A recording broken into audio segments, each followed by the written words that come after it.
cuando Daniel propuso por octava vez, de manera despreocupada, que una de sus alumnas fuera mi dama de honor.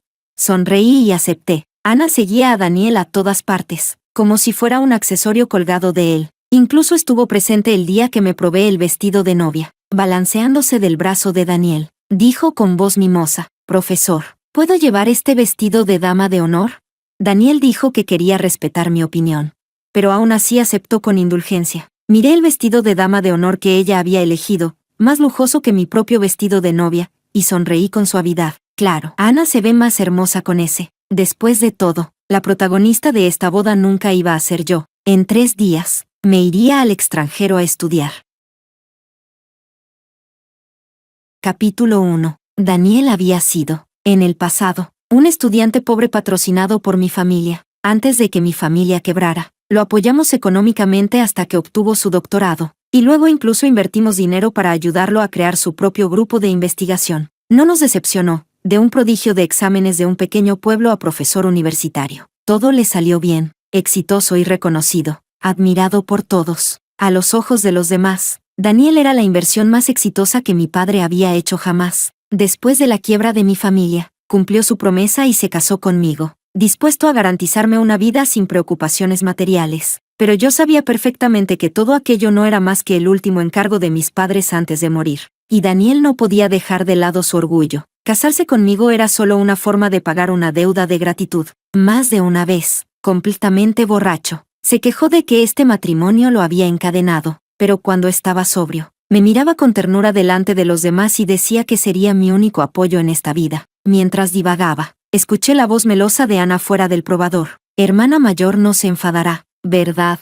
Mi vestido de dama de honor parece un poco demasiado llamativo, como si robara protagonismo». Daniel sonrió, con un tono suave y complaciente. «Es muy bonito. Mientras a ti te guste. Céline es generosa. No habrá ningún problema». Ana respondió alegremente: «Profesor Daniel, eres el mejor». Miré mi reflejo en el espejo, mi rostro algo demacrado, el vestido blanco puro luciendo apagado sobre mí. Al final, un matrimonio al que se entra sin expectativas no puede traer ninguna felicidad. Capítulo 2. Después de probarme el vestido principal, le pedí a la dependienta que me ayudara a quitármelo. Ella se mostró sorprendida. «Señorita Céline, ¿no va a salir para que su prometido lo vea?».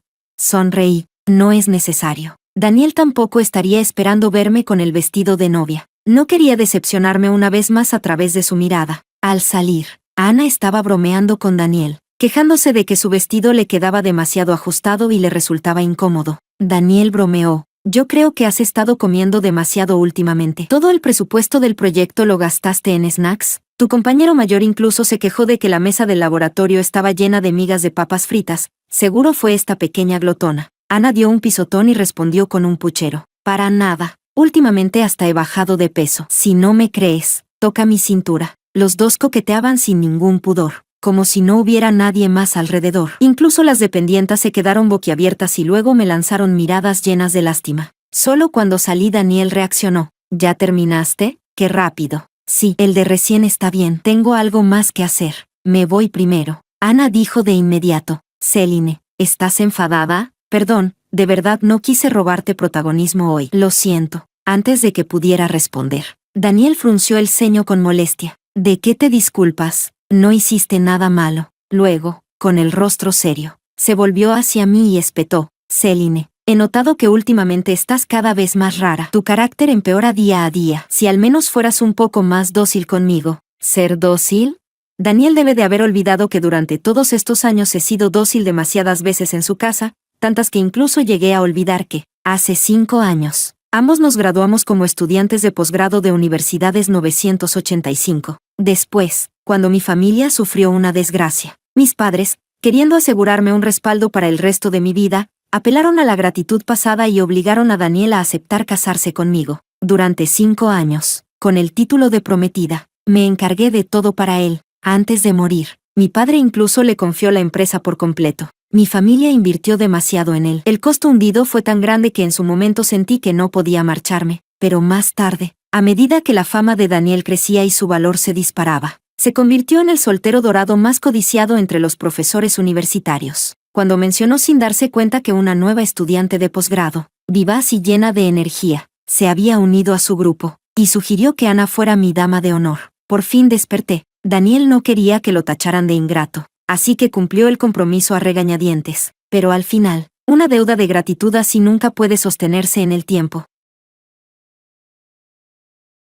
Capítulo 3. Después de volver a casa tras la prueba del vestido, Daniel estalló en un ataque de ira. Me reprochó por haber tratado así a Ana. Si desde el principio no querías que Ana fuera tu dama de honor, podrías haberlo dicho claramente. ¿Era necesario ponerle las cosas tan difíciles? No dije una sola palabra y me limité a ordenar mis cosas. Daniel siguió quejándose y acusándome, incluso cuando dio un portazo al salir. No se dio cuenta de que el armario ya estaba medio vacío. En esta supuesta casa conyugal, mis pertenencias eran sorprendentemente pocas. Una vez empacado todo, no sumaban más que 2 maletas. Abrí el teléfono y confirmé el correo una vez más. El profesor del grupo de investigación en Alemania me había enviado el curso preparatorio en línea. En 3 días, dejaría este lugar que me había aprisionado durante 5 años. Daniel no volvió esa noche, pero vi en las redes de Ana fotos de los dos en el laboratorio. El texto decía: revisando la tesis hasta tarde. Profesor, de verdad eres increíble. Acompañado de 2 emojis llorosos. Parecía resignado, y a la vez un poco presumido. Un estudiante del mismo grupo comentó: ¿no se supone que el profesor Daniel está a punto de casarse? ¿Por qué sigue tan ocupado? Ana respondió: ¿y qué tiene que se vaya a casar?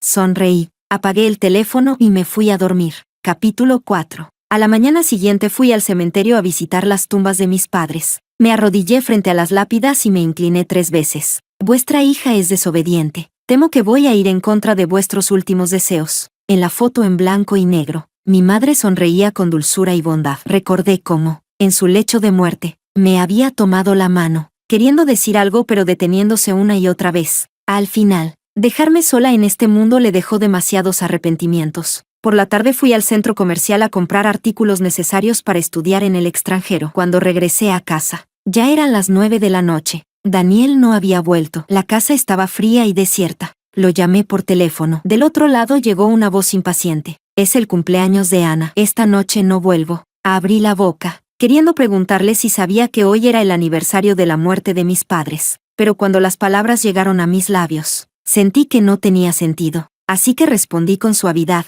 está bien. Deseé el feliz cumpleaños a Ana de mi parte. Sin razón aparente, Daniel estalló de repente. Céline, ¿de verdad ya no te importa nada? Si no quieres ser mi esposa, hay un montón de mujeres ahí fuera haciendo fila para casarse conmigo. Solté una sonrisa amarga. Durante estos 5 años, había soñado con casarme con él, pero cuando el día realmente llegó, dudé, porque no quería pasar los próximos 10 ciclos de 5 años de mi vida a su lado. Día tras día, en el dormitorio de Ana se fue la luz. No vuelvo esta noche. Haz lo que quieras, diviértete. Y colgué. Capítulo 5. Me despertaron en plena noche los ruidos del piso de arriba. El marido alcohólico estaba golpeando a su esposa otra vez. Ya había ocurrido varias veces antes, pero siempre había quedado en nada después de que los vecinos llamaran a la policía para mediar. Pero esta noche los gritos y golpes no cesaban. Parecía que nadie había llamado a la policía. Y no pude soportarlo más. Marqué el 110. Luego tomé un cuchillo de la cocina y subí corriendo. Al abrirse la puerta, un hedor intenso a alcohol me golpeó de frente. El hombre tenía una expresión feroz y me gritó: maldita, ¿qué crees que estás haciendo? Levanté el cuchillo con calma. Intenta volver a golpear a una mujer. A ver si te atreves. Tal vez la frialdad extrema, casi demencial, que desprendía mi presencia lo hizo recuperar la sobriedad a medias. Loca, estás completamente loca. ¿Qué? ¿Acaso puedes matarme? Miré más allá de su cuerpo, hacia la mujer detrás de él. Estaba encogida en un rincón, con la mirada llena de miedo. Pero en el instante en que nuestras miradas se cruzaron, apareció de pronto una chispa de determinación en sus ojos. El hombre me miró con odio y levantó la mano, intentando golpear. En ese momento, la mujer de atrás tomó un bate de béisbol y lo descargó con fuerza sobre la espalda de su marido. El hombre gritó de dolor y cayó de rodillas. Justo entonces llegó la policía y lo redujo rápidamente. Nos llevaron a la comisaría para tomar declaración. Al registrar nuestros datos, un agente me preguntó si necesitaba que avisaran a algún familiar. No, respondí, no tengo familia. Capítulo 6. Daniel llegó poco después de las 5 de la madrugada. Fue el personal de administración del edificio quien le avisó de que la policía me había llevado. Cuando entró en la comisaría, tenía la impaciencia escrita en la cara. Se abalanzó hacia mí y empezó a reprocharme sin parar. ¿Por qué te metes en asuntos ajenos? ¿Qué vecino se entromete como tú? Que un marido y una mujer se peleen es cosa suya. ¿Qué tiene que ver contigo? Estamos a punto de casarnos. ¿No puedes comportarte de una vez? No volverá a pasar. Solo entonces suavizó el tono y se dio cuenta de la herida en mi mano. Está bien, te llevo al hospital. No hace falta. Es solo una herida leve. Al salir de la comisaría, vi a Ana sentada en el asiento del copiloto de su coche. Dentro aún quedaban decoraciones de cumpleaños sin recoger. Así que caminé hasta la calle para tomar un taxi. Daniel me agarró del brazo. ¿Y ahora qué te pasa? Lo miré en silencio y, de repente, me sentí muy cansada. Daniel, ayer no descansé bien. ¿Puedo simplemente volver a casa? Solo quedaba un día para irme definitivamente de aquí. No valía la pena seguir enredándome en personas y asuntos podridos. Ana bajó del coche y dijo con voz melosa, «Profesor, deje que Celine vuelva sola en taxi. Más tarde aún tenemos que ir a un foro». Daniel pareció percatarse de algo y frunció ligeramente el ceño, sin decir nada. En ese instante de distracción, yo ya había pedido un taxi, volví a casa y dormí un poco. Al despertar, vi varias llamadas perdidas de Daniel. En WeChat me dejó mensajes diciendo que esta noche volvería para cenar conmigo. Supongo que se sentía culpable. La empresa de bodas pidió en el grupo que confirmáramos el proceso de recogida de la novia de mañana. Respondí con indiferencia un simple, bien. Guardé en el armario el vestido de novia que había enviado la tienda. Si Daniel volvía esta noche, todavía podríamos sentarnos a hablar con calma. Pero, por desgracia, esperé hasta las 12 y no apareció. Mi vuelo era a las 3 de la madrugada. Tenía que salir de inmediato. Así que dejé de esperar. Tomé la maleta y me dispuse a ir al aeropuerto en taxi. Justo cuando estaba esperando uno, un coche se detuvo lentamente frente a mí. ¿A dónde vas? Te llevo.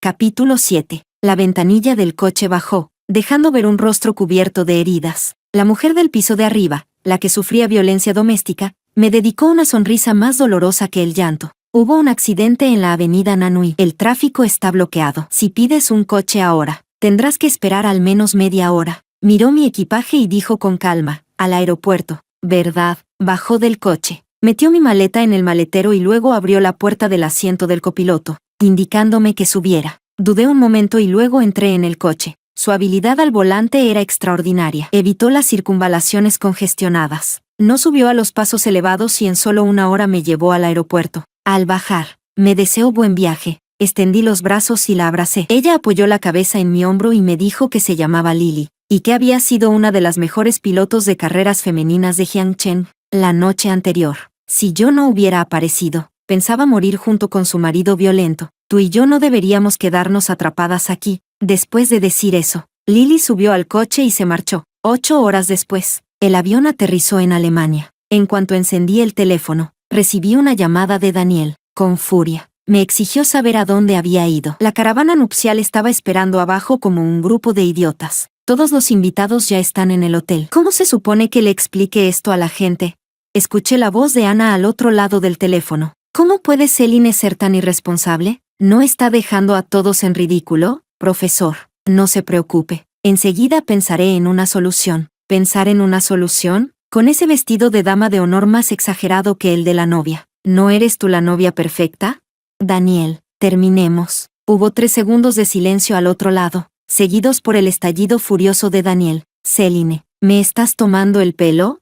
En ese instante, no sentí ninguna satisfacción vengativa, solo una calma liberadora. Celine, habla. ¿Qué significan para ti estos 5 años? Entonces, Daniel era un profesor refinado. Rara vez decía palabrotas. Parecía que esta vez, de verdad estaba furioso. Capítulo 8. Colgué la llamada. Luego saqué la tarjeta SIM y la partí en 2. Un nuevo país, una nueva vida, una nueva Celine. Los 3 años que pasé cursando el doctorado en Alemania se convirtieron en los 5 años más importantes de mi vida. Durante mis estudios, Daniel utilizó todos sus contactos para averiguar mi dirección. En Navidad, sostuvo un ramo de flores y me esperó durante mucho tiempo frente al edificio de mi residencia. Yo estaba de pie en el segundo piso, viendo cómo la nieve caía por todo el cielo y se posaba sobre su delgado abrigo. Recordé aquel invierno de años atrás. Él también había estado así, de pie frente a mi casa, con una chaqueta acolchada que dejaba pasar el viento, rogándole a mi padre que financiara su grupo de investigación. Daniel era un ambicioso hasta la médula. Para él, el éxito estaba por encima de todo. Así que cuando descubrió que yo había escapado a su control y ya no podía ser conquistada, comenzó a reevaluarme. Mi compañera de piso me preguntó, ¿no bajas a verlo? Ese hombre lleva casi todo el día ahí abajo. Bajé la cabeza para corregir mi artículo y respondí sin levantar la vista. Cuando ya no pueda seguir actuando, se irá solo. Daniel se quedó 3 días en Alemania, usando todos sus contactos para allanar el camino con mis profesores y compañeros. Todo el mundo sabía que yo tenía un pretendiente rico. Yo no lo negaba ni lo confirmaba. Si Daniel estaba dispuesto a usar sus recursos para ayudarme, mejor aún, fuera por culpa o por cualquier otro motivo. Lo importante era que yo me beneficiaba. Eso era lo esencial. En mi segundo año en Alemania, Lily me envió un regalo y me contó que Daniel y Ana estaban viviendo juntos. Los dos aparecían siempre en pareja en el vecindario, como un matrimonio cariñoso. Para evitar habladurías en la universidad, Ana abandonó los estudios por iniciativa propia.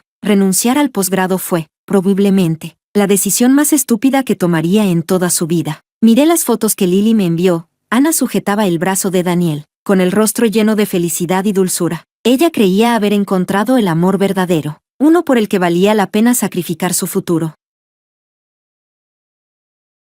Capítulo 9. Lo más irónico fue que, apenas un mes antes, Daniel había volado expresamente a Alemania para celebrar mi cumpleaños. Compró un pastel y regalos, y se sentó frente a mi edificio de laboratorio, interpretando el papel del protagonista profundamente enamorado pero no correspondido. Al final, tiré el pastel a la basura. El regalo era un portátil de alto valor, aún resultaba útil, así que me lo quedé. Mi compañera de piso dijo que yo tenía un corazón de piedra. Tan guapo, tan exitoso, y persiguiéndote así, ¿no te conmueve en absoluto? Deslicé la pantalla del móvil revisando las publicaciones de Ana. La más reciente mostraba una abundante comida de 4 platos y una sopa. El texto decía, esperando a que nuestro profesor vuelva a casa. Daniel aparecía ocasionalmente en sus fotos, pero siempre solo con un perfil impaciente. En el tercer año, Daniel vino a Alemania con mucha menos frecuencia. Lily me dijo que Ana estaba embarazada, con más de 4 meses por delante hasta la fecha prevista de parto. Últimamente armaba grandes escenas, porque Daniel no había ido con ella a registrar el matrimonio ni le había dado una boda grandiosa. Lily vivía en el piso de arriba y por las noches solía escuchar sus discusiones. El embarazo la volvió emocionalmente inestable. Ana amenazaba con suicidarse en plena madrugada, provocando que la Federación de Mujeres acudiera varias veces a mediar. Esto afectó gravemente la evaluación profesional de Daniel. Una noche, muy tarde, recibí una llamada de Daniel. Estaba borracho. Céline, te extraño tanto. De verdad, te extraño muchísimo. Probablemente se arrepentía. Ana ya no era tan vivaz y llena de energía como antes. Se había vuelto sensible, desconfiada, irritable e histérica. Pero Daniel nunca se preguntó por qué todo había terminado así. Recordé aquel día junto a la cama del hospital, cuando mi madre sostuvo mi mano y cerró los ojos con alivio. Ella creyó que había encontrado a alguien a quien pudiera confiarle el resto de mi vida. Pero, ¿cómo iba a saber que apostar el futuro entero de una mujer a otro hombre es, en sí mismo, una apuesta arriesgada? La apuesta más importante que debía hacer era por mí misma. Capítulo 10. Al comienzo de mi 5º año de doctorado, ya había completado en lo esencial mi tesis. Mi director quería que me quedara en Alemania, pero rechacé la oferta. Mi compañera de piso bromeó. Vuelves al país por ese profesor, ¿verdad?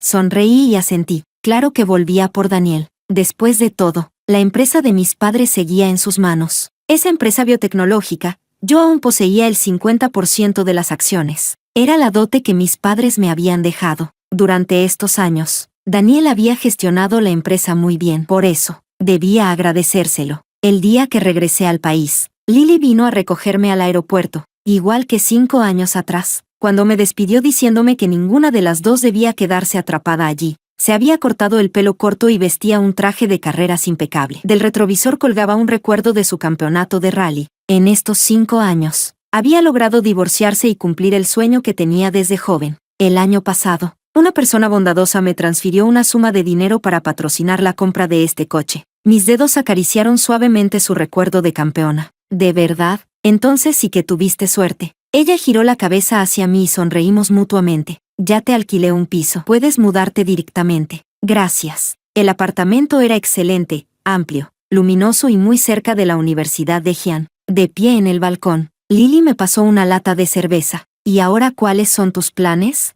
Lo pensé un momento y decidí aceptar la oferta de la Universidad de Jian. La identidad de profesora universitaria sería mi mejor aval. Iba a recuperar la empresa de mis padres y expulsar a Daniel por completo. Ella alzó su botella y chocó suavemente con la mía. Las dos veremos cumplidos nuestros deseos. Capítulo 11. Justo al cumplir 35 años, ingresé oficialmente a la Universidad de Jian. El primer día, el responsable de asuntos académicos me condujo a la oficina. En el instante en que Daniel me vio, entró en pánico. En su nerviosismo volcó el vaso sobre el escritorio. Al intentar limpiarlo apresuradamente, también tiró la silla. En la cena de bienvenida de esa noche, Daniel estaba completamente distraído, mirándome una y otra vez. Cuando terminó la cena, me acorraló en el estacionamiento subterráneo, con los ojos enrojecidos, exigiendo una respuesta. Céline, todavía me tienes en tu corazón, ¿verdad? Si no fuera así, no habrías vuelto al país por mí. Me agarró del brazo, desesperado por una respuesta. Céline, no lo entiendo, de verdad no lo entiendo. ¿Por qué te fuiste justo antes de nuestra boda? ¿Sabes lo mucho que he sufrido todo este tiempo? ¿Sufrir? Él y Ana incluso tuvieron un hijo. ¿Eso todavía se llama sufrimiento?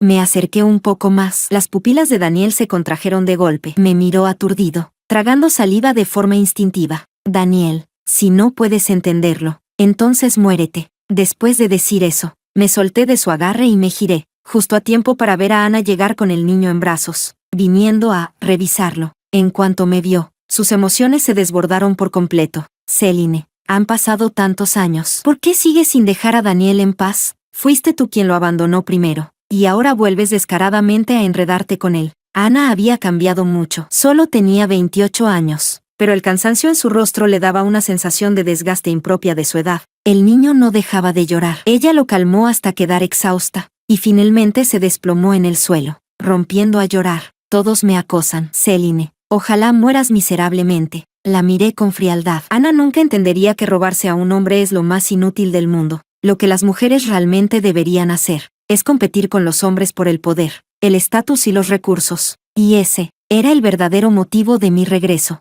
Capítulo 12. Daniel la levantó del suelo con impaciencia. Vistes hecha un desastre y ahora actúas como una arpía. ¿Qué es lo que quieres exactamente? Ana lo fulminó con la mirada. ¿Así que me mentiste diciendo que estabas trabajando horas extra solo para reavivar tu relación con tu antigua amante?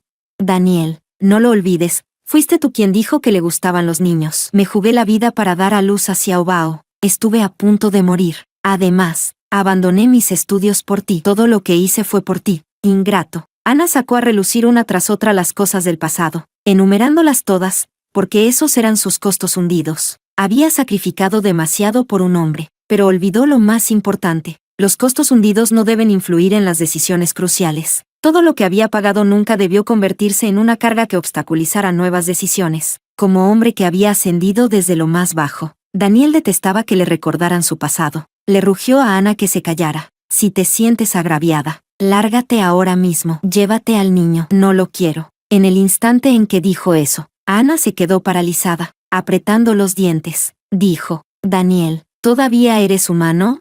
Pero al segundo siguiente, dirigió su furia hacia mí. Céline, todo esto es culpa tuya. Maldita. Antes de que volvieras, todo estaba bien. En cuanto regresaste, todo se volvió un caos. No soportabas verme vivir bien. Así que volviste a propósito para arruinar mi matrimonio. Me acerqué a ella y abrí las manos. ¿De verdad es así? Ana, antes de que yo regresara, ¿de verdad creías que eras feliz? Los conflictos entre ella y Daniel siempre habían existido. Mi regreso solo le dio una excusa para desahogar sus emociones. Le acomodé el cabello desordenado junto a la sien. En realidad, aquel día no debiste elegir ese vestido de dama de honor. Desde el principio no entendiste tu posición, no culpes a otros por no valorarte. Esa frase rompió por completo el frágil equilibrio de sus nervios.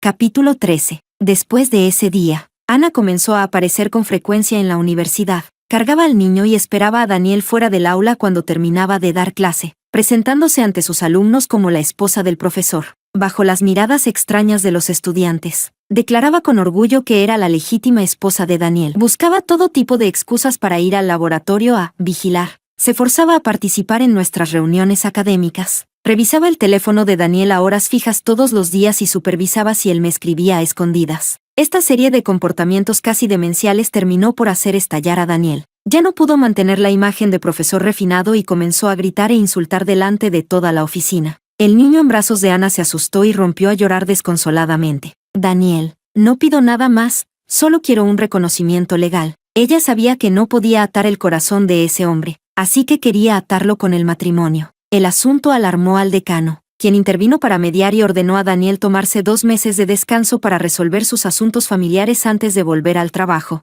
Aproveché la oportunidad para proponerme asumir el trabajo de su grupo de investigación. Después de todo, nuestras líneas de investigación doctoral eran similares y nuestra formación académica comparable. Todo salió sorprendentemente bien. Tras incorporarme al grupo, empecé a ganarme a los estudiantes a la máxima velocidad. La mayor parte de la financiación del grupo provenía de la empresa que habían dejado mis padres. Los recursos y resultados del grupo equivalían a medio departamento de innovación de la empresa. Invertí dinero real, mucho más atractivo que los castillos en el aire que Daniel solía prometer. Conmigo, cada estudiante del grupo podía obtener un contrato de empleo garantizado con un salario alto. Tras 5 años de trabajo, también recibirían opciones y participaciones accionarias. Los 2 meses en que Ana armó escándalos en casa, amenazando con suicidarse para obligar a Daniel a casarse, se convirtieron en mi época dorada para comprar lealtades. Altos salarios más contratos sólidos, el grupo de investigación casi entero cambió de bando. Capítulo 14. 2 meses después, Daniel por fin logró calmarla. Al regresar a la universidad,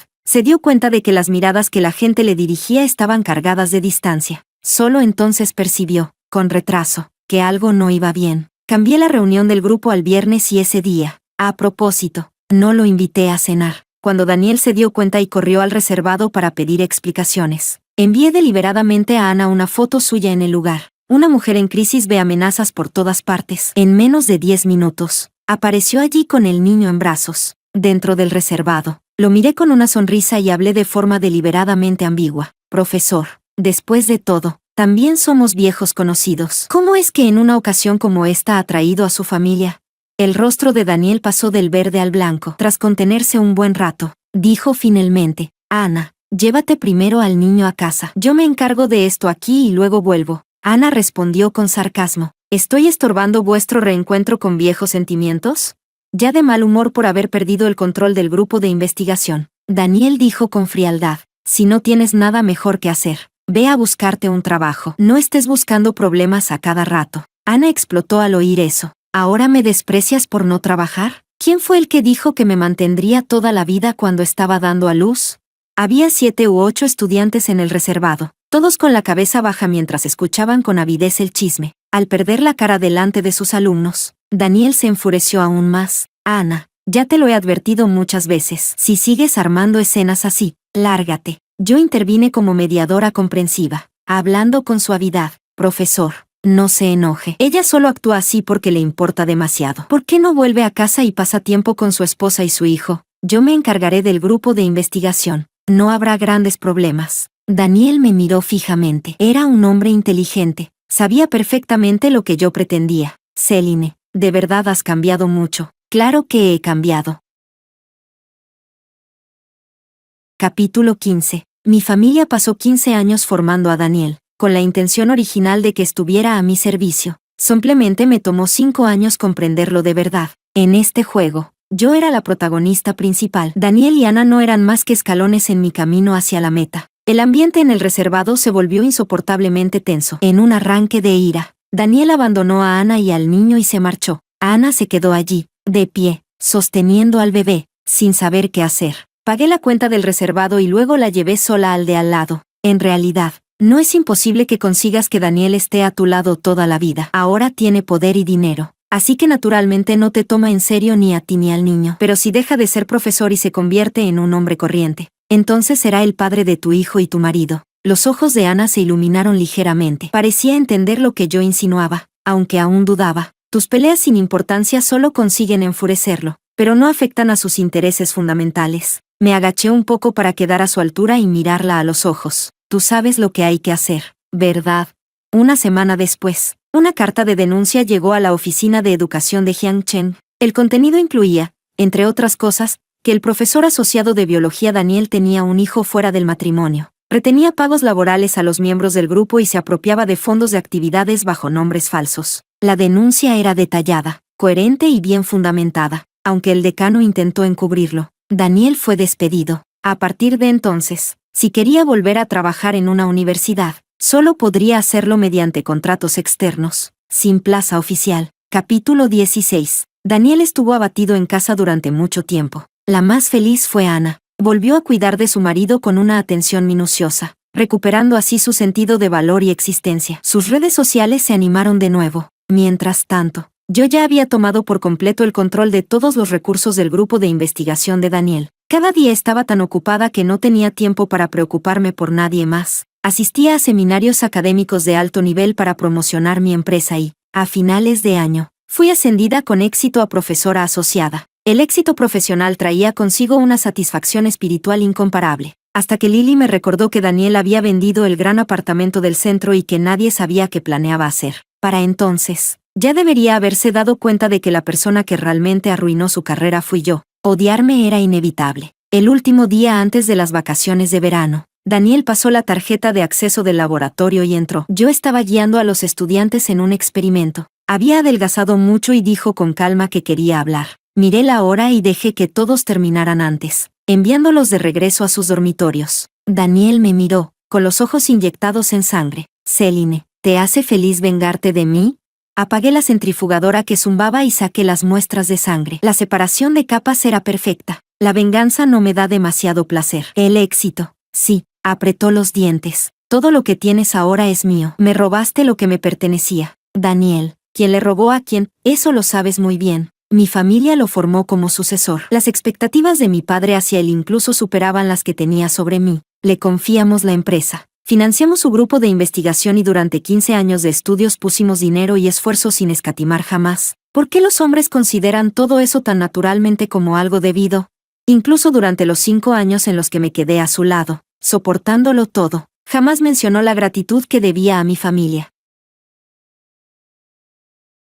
Capítulo 17. Daniel finalmente dejó de fingir. Céline, ni sueñes con echarme del consejo. Esta empresa la construí yo con mis propias manos. Cuando tu familia quebró, fue tu padre quien me rogó que me hiciera cargo de este desastre. Sonreí con suavidad. Claro que lo recuerdo. Por eso siempre te agradezco públicamente en cada junta de accionistas. Oh, perdón, se me olvidó. En las últimas juntas no te invitaron. Con razón no lo sabías. Daniel, escuché que vendiste el piso. ¿Ya no puedes mantenerte? Qué lástima. Después de tantos años luchando, esa casa era lo único que aún valía algo. Considéralo la última muestra de afecto que te dejó mi familia. Su mirada se volvió oscura mientras me observaba fijamente. ¿Qué significa eso?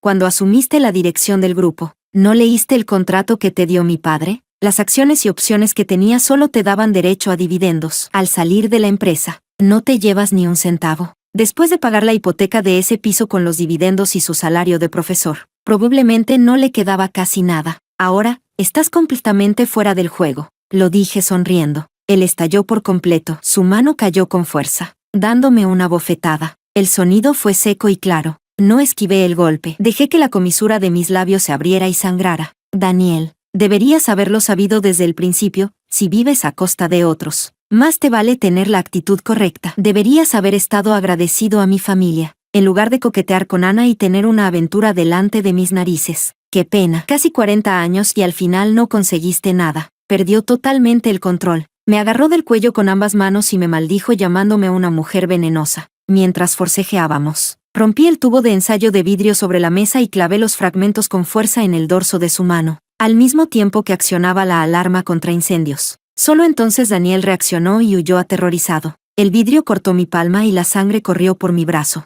Observé con calma el rastro carmesí que descendía y levanté la cabeza para decirle a los policías que llegaron corriendo. El agresor robó mi pulsera de Van Cleef Arpels. Allanamiento de morada, agresión, robo, la condena, con todos los buffs, al máximo. Capítulo 18. La cobertura de las cámaras del laboratorio no era completa, pero sí captó la parte en la que Daniel me atacó. Nunca fui una buena persona. La pulsera la metí en su bolsillo durante el forcejeo. El movimiento fue tan discreto que ni el propio Daniel se dio cuenta. Mis heridas no eran graves, pero con 3 puntos de daño bastaba para hacer 10 de escándalo. Fotos como prueba, revisión médica, informe de lesiones, tras completar todo el proceso. Fue más que suficiente para arruinarlo por completo ante la opinión pública. El caso avanzó muy rápido. A la mañana siguiente, ya lo habían detenido. Daniel negó rotundamente el robo, pero cuando sacaron la pulsera de su bolsillo, sus ojos se llenaron de incredulidad. Contraté al mejor abogado de Jiangchen para llevar el caso. No tenía ninguna otra exigencia.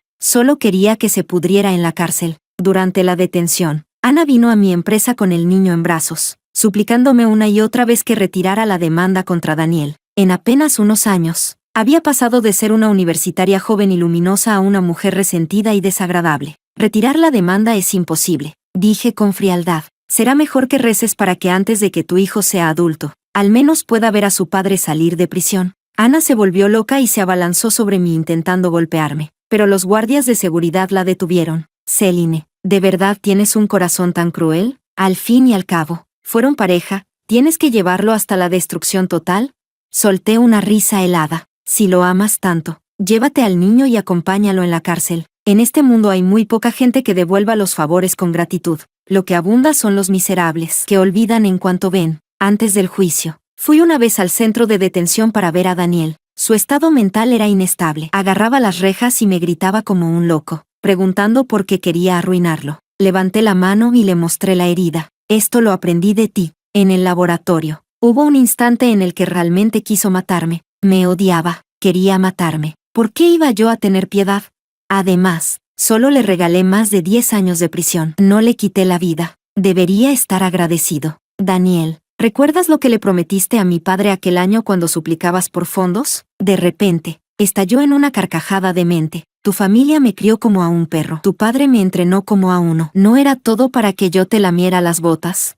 Céline, tú tampoco eres una buena persona. Sonreí y respondí en voz baja. Por supuesto que no. Si fuera buena persona, habría muerto hace mucho. Años de favores de mi familia se convirtieron en su boca en adiestramiento de perros. Ante eso, ya no había nada que decir. Capítulo 19. Al salir del centro de detención, vi el coche de Lily estacionado afuera. Me saludó con la mano. Llegas justo a tiempo. Ven a ver mi carrera de exhibición. Este año, Lily se convirtió en la única jueza mujer del comité de carreras de Jiangchen. Ya había logrado el Gran Slam de honores y se había convertido, con todas las letras, en la mejor piloto. En el circuito de exhibición, el polvo se levantaba por el aire. Vi su coche volar por la pista amplia y, en el último derrape, clavarlo con una estabilidad perfecta. Las gradas no paraban de animar y gritar. Toda la mesa de jueces se puso de pie para aplaudir. Vi unas letras enormes pintadas en el costado del coche, CL. Las iniciales de mi nombre. Nunca le dije que aquella donación anónima que recibió en su momento provenía de una parte de mi beca del doctorado. Apreté el cinturón y ahorré hasta reunir esa suma, y se la envié de forma anónima, no para que me lo agradeciera. Simplemente ayudé a otra mujer, como mujer, nada más. En el 5º año desde que tomé el control de la empresa, ya me había convertido en una de las figuras más poderosas del sector. Las ganancias anuales de la compañía eran suficientes para que pudiera vivir sin trabajar el resto de mi vida. Cada año, destino el 10% de los beneficios para financiar a niñas que han abandonado la escuela. La mayoría de ellas provenientes de regiones montañosas pobres. Algunas son hermanas mayores, otras hermanas menores. Algunas son bebés abandonadas con el cuerpo sano, y otras son ángeles de alas rotas abandonadas desde el nacimiento. Gracias a buenas políticas, lograron sobrevivir. Y yo les repito incansablemente a cada niña pobre, aún ingenua e ignorante, no te quedes esperando en el mismo lugar. Asegúrate, una y otra vez, y otra, de buscar hacia arriba. Sálvate a ti misma del fuego y del agua.